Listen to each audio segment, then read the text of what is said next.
तो हेलो किसान भाइयों, मैं हूं रामलखन चंद्रवंशी आगर मालवा डिस्ट्रिक्ट डोंगर गांव से। तो किसान भाइयों, आज एक और न्यू वीडियो के साथ आपके साथ प्रस्तुत हुआ हूं। तो आज हम बात करने वाले हैं चने की फसल के बारे में। तो आप देख सकते हो कि अभी अक्टूबर से नवंबर का महीना चल रहा है और इसमें चने की जो बुआई है वो पूरी तरीके से कंप्लीट हो चुकी है और चने कुछ इतने बड़े यहाँ पर हो चुके हैं। तो हम सबसे पहले बात करते हैं चने के बारे में। तो चने में आपने देखा होगा कि जब इसमें फल बनने लगता है या चने बनने लगते हैं तब हमें यहाँ पर बहुत सारी इल्लियों का प्रकोप देखना पड़ता है, जिसकी वजह से हमारे फल को वो खाकर पूरी तरीके से नष्ट कर देती है। और हम जब इनका प्रकोप होता है तब यदि हमने इनका कंट्रोल नहीं किया तो जिसकी वजह से हमारी 50% तक फसल को ख़राब कर देती है और किसान को आर्थिक आय के साथ साथ अपनी आर्थिक आय का नुकसान होता है, जिसकी वजह से वो पूरी तरीके से लॉस में चला जाता है और अपनी फसल का कवर नहीं कर पाता है। तो आज हम इसी के बारे में हम बात करने वाले हैं कि चने की जो फसल होती है उसको किस तरीके से हम इल्लियों से बचा सकते हैं, कौन सा दवाइयाँ इसमें डाल सकते हैं जिसकी वजह से हमारी जो चने की फसल है वो पूरी तरीके से सुरक्षित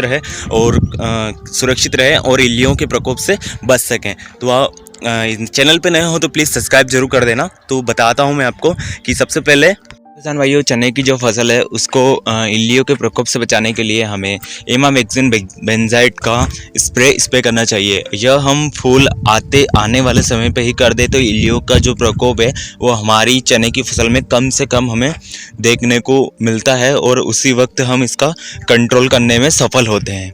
तो इसी तरीके से भाइयों, इस बात का भी हमें जानकारी होना चाहिए कि हमारी जहाँ पर हम अपनी खेती कर रहे हैं चने की, वहाँ के जो दवाइयाँ हैं जिस फील्ड के अकॉर्डिंग, जहाँ पर जिस तरीके की अलग अलग कंपनी की दवाइयाँ मिलती हैं, तो हमें हमारी फील्ड के अकॉर्डिंग जहाँ पर सबसे ज़्यादा कंपनी कौन सी दवाई बनाती है उसका ध्यान रखते हुए हमें वही दवाई अपनी फसल के लिए उपयुक्त होती है और उसी दवाई का हमें स्प्रे करना चाहिए। लोकल मार्केट से कभी भी दवाई खरीदकर अपनी फसलों पर उसका प्रयोग नहीं करना चाहिए, जिसकी वजह से हमारी फसल को नुकसान होता है।